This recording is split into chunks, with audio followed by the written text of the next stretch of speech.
Un éventuel partenariat entre le gouvernement du Mali et la société de sécurité privée russe Wagner, s'il devait se concrétiser, devrait respecter totalement les droits humains et le droit international, a souligné vendredi Jean-Pierre Lacroix, secrétaire général adjoint de l'ONU pour les opérations de paix.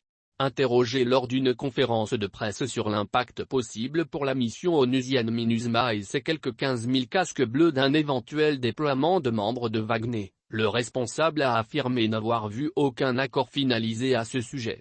À l'ONU, nous n'interférons pas avec les prérogatives de souveraineté nationale, a ajouté Jean-Pierre Lacroix.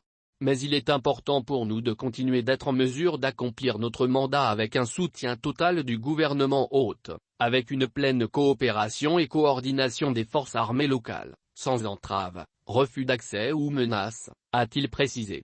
Il est également essentiel que tout partenariat soit mené dans le plein respect des droits humains et du droit international humanitaire, a insisté le secrétaire général adjoint. Nos missions ont pour mandat de rendre compte des droits humains et du droit humanitaire et nous attendons de nos gouvernements hôtes, pays hôtes, qu'ils en tiennent compte lorsqu'ils s'engagent dans un partenariat bilatéral, a-t-il aussi fait valoir. La France et l'Allemagne ont averti qu'ils reverraient leur engagement militaire au Mali si un contrat était conclu entre le gouvernement malien et la société controversée Wagner, présente déjà dans plusieurs pays africains.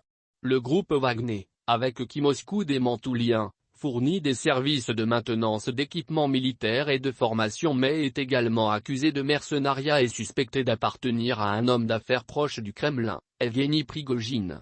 En Centrafrique, l'ONU avait accusé au début de l'été des membres de cette entreprise paramilitaire d'y commettre des exactions.